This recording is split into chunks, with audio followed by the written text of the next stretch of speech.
የሽግግር መንግስት በክልል ደረጃ መመስረት አይቻልም ሲሉ 4 ተቃዋሚ ፓርቲዎች አስታወቁ። በኢትዮጵያና በኤርትራ ባለስልጣናት መካከል እየተካረረ የመጣው ፍጥጫ በኢትዮጵያ የሚገኙ ኤርትራውያንን አደጋ ውስጥ አስገብቷል ሲል አምነስቲ ኢንተርናሽናል ለተባበሩት መንግስታት ድርጅት ገለጸ። 62 ግለሰቦች በግብር ዕዳ ምክንያት ከሀገር እንዳይወጡ ታገዱ። የቀድሞ ተዋጊዎችና የተዋጊ ቤተሰቦች ተጠቃሚ እንዲሆኑ የጸደቀው መመሪያ ተግባራዊ እንዲሆን የሚጠይቅ ሰልፍ በአዲግራት ተካሂዷል። ሰላም ጤና ይስጥልን። የተወደዳችሁ የኢትዮጵያ ሪፖርተር ዩቲዩብ ቻናል ተከታታዮች የሰዓቱን ዋና ዋና ዜናዎች ይዘን ቀርበናል። ለወቅታዊና ፈጣን መረጃዎች የኢትዮጵያ ሪፖርተር ዩቲዩብ ቻናልን ላይክ፣ ሰብስክራይብ እና ሼር እንድታደርጉ እየጋበዝን ወደ ዝርዝር ዜናዎቹ እናልፋለን። ኢሊያስ ክፍሌ ነኝ። የቀድሞ ተዋጊዎችና የተዋጊ ቤተሰቦችን ተጠቃሚ የሚያደርገው መመሪያ ተግባራዊ እንዲደረግ የሚጠይቅ ሰላማዊ ሰልፍ ተካሄደ። በትግራይ ክልል አዲግራት ከተማ ከ2 ዓመታት በላይ በተካሄደው ጦርነት ወቅት ተዋጊ የነበሩ ሰዎች ቤተሰቦች የመኖሪያ ቤት ለግንባታ መሰረት የሚሆን ገንዘብ፣ መሬት አሊያም የሥራ ቦታ እንዲሰጣቸው ደንብ ቁጥር 15/2016 ጸድቆ ወደ ሥራ መገባቱን የክልሉ መሬትና ማዕድን ቢሮ በተያዘው ዓመት ህዳር ወር ገልጾ እንደነበር ይታወሳል። በመመሪያ ቁጥር 7/2017 መሰረትም የቀድሞ ተዋጊዎችና ቤተሰቦቻቸው ከጦርነቱ በፊት ይኖሩበት በነበረው አካባቢ ከጦርነቱ በኋላ በሚኖሩበትም ወይም በተወለዱበት አካባቢ መኖሪያ ቤት የሚያገኙበት እድል መመቻቸቱን ገልጾ የነበረ ሲሆን በጦርነቱ ወቅት ለአካል ጉዳት ለተዳረጉ ሰዎች ቅድሚያ እንደሚሰጥም ጠቁሞ ነበር። ይሁንና ቀደም ሲል የተገለጸው መመሪያ ተግባራዊ አልሆነም በሚል በትላንትናው ዕለት የተለያዩ መፈክሮችን ያነገቡ ተዋጊዎችና የተዋጊ ቤተሰቦች በአዲግራት ከተማ ሰልፍ አካሂደዋል።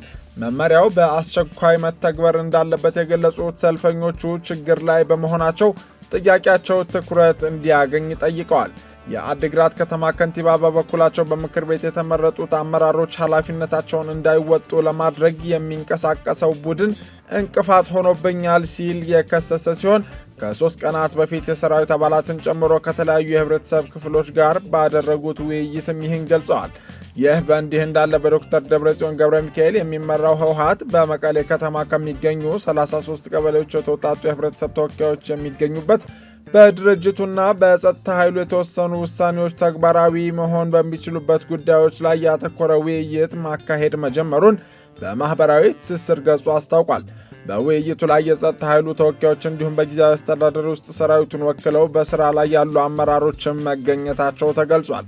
የትግራይ ጊዜያዊ ምክር ቤት በሚል ስያሜ የተቋቋመው ምክር ቤት በትላንትናው ዕለት ባካሄደው ሁለተኛ ጉባኤ የምክር ቤቱን ሰብሳቢና ምክትል ሰብሳቢ እንዲሁም የቋሚ ኮሚቴ ሰብሳቢዎቹን ሹመት ያጸደቀ ሲሆን በወቅቱ የጸጥታ ኃይሉ ተወካዮች ይገኛሉ ተብሎ ቢጠበቅም አለመገኘታቸው አይዘነጋም።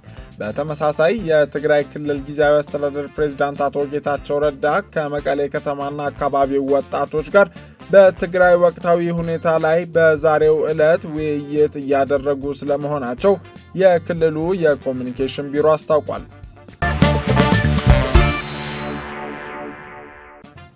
በኢትዮጵያና በኤርትራ ባለስልጣናት መካከል እየተካረረ የመጣው ፍጥጫ በኢትዮጵያ የሚገኙ ኤርትራውያንን አደጋ ውስጥ አስገብቷል ሲል አምነስቲ ኢንተርናሽናል ለተባበሩት መንግስታት ድርጅት ገለጸ። የኢትዮጵያ መንግስት ኤርትራውያንን አስገድዶ ወደ ሀገራቸው መመለስ እንዲያቆም ጥሪ የቀረበ ሲሆን በተባበሩት መንግስታት ድርጅት ጉባኤ ላይ ኢትዮጵያ 600 ኤርትራውያንን በግዳጅ ወደ ሀገራቸው መመለሷም ተገልጿል።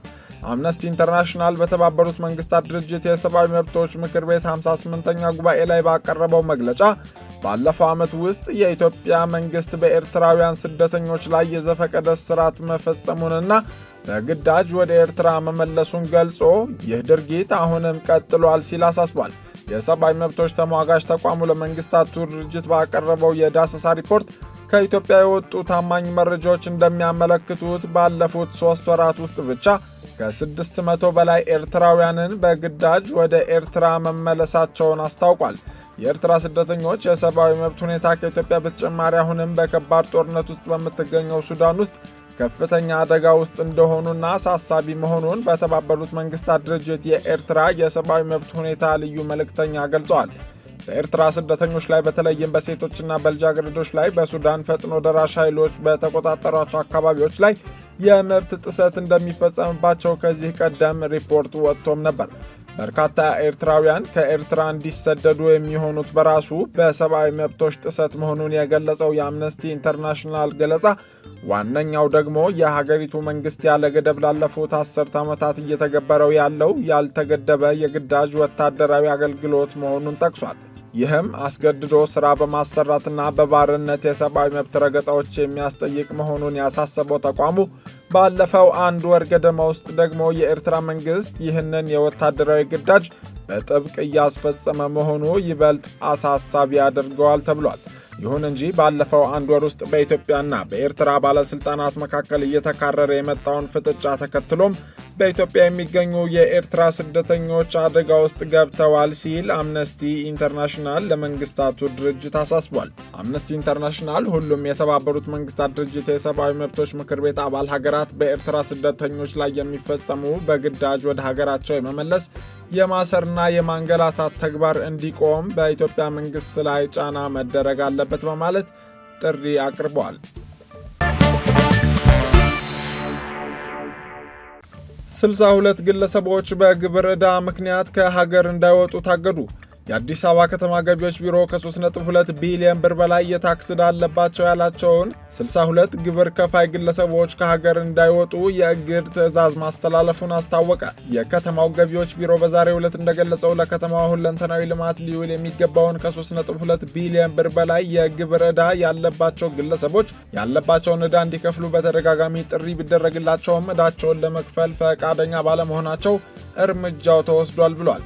የገቢዎች ቢሮው በታክስ አስተዳደር አዋጅ ቁጥር 983/2008 አንቀጽ 44 ንዑስ አንቀጽ ከ1 እስከ 3 ድረስ በተሰጠው ስልጣን መሰረት ዕዳ የተከማቸባቸው 62 ግለሰቦችን ከሀገር እንዳይወጡ በማለት ዝርዝራቸውን ለፌዴራል የኢሚግሬሽን እና ዜግነት አገልግሎት ማስተላለፉን ገልጿል። የአዲስ አበባ ገቢዎች ቢሮ ከወራት በፊት ያለ ደረሰኝ የሚከናወኑ ግብይቶችን ለመቆጣጠር በሚል በግዙፉ የገበያ ስፍራ መርካቶ የጀመረው የቁጥጥር ስራን ተከትሎ በርካታ መስተጓጎሎች በንግዱ ላይ ሲስተዋሉ እንዲሁም ነጋዴዎች ቅሬታ ሲያሰሙ እንደነበር አይዘነጋም።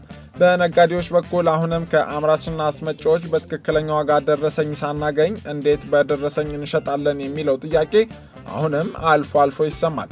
ከቀናት በፊት በአዲስ አበባ የሚገኙ የተሽከርካሪ ሻጮችም ከግብር ጋር በተያያዘ ቅሬታ ማሰማታቸው ይታወሳል። የከተማ አስተዳደሩ ከንቲባ አዳነች አቤቤ በቅርቡ በከተማው ምክር ቤት መደበኛ ጉባኤ ላይ የግብር ስሌት ጭማሪ እየተደረገ እንዳልሆነና በዋነኛነት የጊዜውን ገበያ በሚመጥን መልኩ የማሻሻል እንዲሁም ግብር የማይከፍሉ የነበሩ ሰዎች እንዲከፍሉ የማድረግ ሥራ በትኩረት እየተሰራ መሆኑን ገልጸው ነበር። የአዲስ አበባ ገቢዎች ቢሮ በ2017 በጀት ዓመት የግብር ዕዳ የሚሰውሩ ግብር ከፋዮችን የዕዳ ክትትልና አስተዳደር የሥራ ክፍልን በአዲስ መልክ በማደራጀት እየተከታተልኩ ነው ያለ ሲሆን ባለፉት 6 ወራት ብቻ ከ6.4 ቢሊዮን ብር በላይ የግብር ዕዳ እንደሰበሰበ አስታውቋል።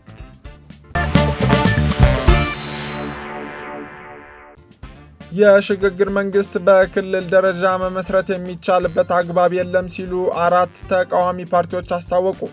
የመላው ኢትዮጵያ አንድነት ድርጅት፣ የኢትዮጵያ ሕዝባዊ አብዮታዊ ፓርቲ ኢሕአፓ፣ የአማራ ጊዮናዊ ንቅናቄና እናት ፓርቲ በዛሬው ዕለት ያወጡት የጋራ መግለጫ ኢትዮጵያ የገባችበት ፖለቲካዊና ኢኮኖሚያዊ ምስቅልቅል ወደ ሀገራዊ ቀውስ እያደገ ባለበትና ከዚህም ለመውጣት አገራዊ ርብርብ በሚያስፈልግበት በአሁኑ ወቅት ባሳለፍነው ሳምንት የኦሮሞ ፌዴራሊስት ኮንግረስና የኦሮሞ ነጻነት ግንባር የደረሱበት ስምምነት በአመዛኙ እሳት ላይ ቤንዚን እንደ ማርከፍከፍ የሚቆጠር ተግባር ነው ሲሉ ኮንነዋል። ስምምነት ተደርሶባቸዋል ተብለው ከተነሱትና በአቋም መግለጫ መልክ ከወጡት ጉዳዮች ዋና ዋናዎቹ በኦሮሚያ ክልል የሽግግር መንግስት ማቋቋም፣ አዲስ አበባን ወደ ኦሮሚያ ማጠቃለል፣ መተከል፣ ወሎ፣ ድሬዳዋ፣ ሞያሌና ሐረርን የኦሮሚያ ክልል አዋሳኝ ከሆኑ ክልሎች ወደ ኦሮሚያ ማካተት፣ በክልሉ ውስጥ የሚደረጉ እንቅስቃሴዎች በገዳ ስርዓት እንዲተገበሩ፣ የኦሮሞ ነጻነት ሰራዊት የሽግግር መንግስቱ ሰራዊት ማድረግና የኦሮሚያን ዳር ድንበር እንዲያስከብርና በክልሉ ውስጥ ሰላም እንዲሰፍን ማስቻል የሚሉት ከዋነኞቹ መካከል መሆናቸውን የጠቀሱት ፓርቲዎቹ በኦሮሚያ ክልል ብቻ ሳይሆን በመላው ሀገሪቱ ሰላምን ማስፈን እንደሚገባ አሳስበዋል። በጋራ ሆኖ ሰላምን እውን ማድረግ እንጂ በተናጠል ያውም በክልል ደረጃ ወርዶ የሚመጣ ሰላም አይኖርም።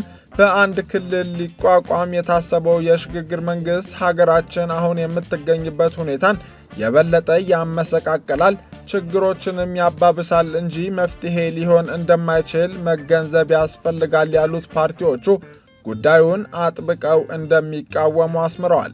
በታሪክም በሕገ መንግስቱም በአዲስ አበባ የሁሉም ኢትዮጵያዊ ከተማ የፌዴራሉ መንግስት መቀመጫና ራሷን የቻለች የከተማ አስተዳደር የተዋቀረላት እንዲያውም በሽግግሩ ቻርተር ክልል የነበረችን ከዚያም አልፎ የአፍሪካ ህብረት መቀመጫ የሆነችን ከተማ የአንድ አጎራባች ክልል አካል አድርጎ ማሰብና መጠየቅ ከቀን ቅዠት ተለይቶ የሚታይ አይደለም በማለት የገለጹት አራቱ ተፎካካሪ ፓርቲዎች መተከል፣ ወሎ፣ ድሬዳዋ፣ ሐረርንና ሞያሌን ወደ ኦሮሚያ ለማጠቃለል መሻት አብዛኞቹ ክልሎች በኢኮኖሚ በጦርነትና የውስጥ ቁርቁስ የተዳከሙ በመሆናቸው ጎዶሎ ቀናቸውን ጠብቆ ወረራ ከመፈጸም ተለይቶ የማይታይ ነው ሲሉ ወቅሰዋል። በኮሪደር ልማት ስም እየተሰራ ያለው የማፈናቀል ተግባርም የዚሁ አካል እንደሆነ እንድናስብ አድርጎናል ሲሉም ፓርቲዎቹ ከሰዋል። በአንድነት ሆኖ ሰላምን ለማምጣትና የዜጎች መብቶች ሳይሸራረፉ የሚከበሩባት ኢትዮጵያን እውን ለማድረግ በጋራ መስራት ይገባል ሲሉም አሳስበዋል። የተወደዳችሁ የኢትዮጵያ ሪፖርተር ዩቲዩብ ቻናል ተከታታዮች የሰዓቱ ዜናዎቻችን ያደመጣችኋቸው ነበሩ። ለወቅታዊ መረጃዎች የኢትዮጵያ ሪፖርተር ዩቲዩብ ቻናልን ላይክ፣ ሰብስክራይብ እና ሼር እንድታደርጉ እየጋበዝን መልካም ጊዜ ተመኘን።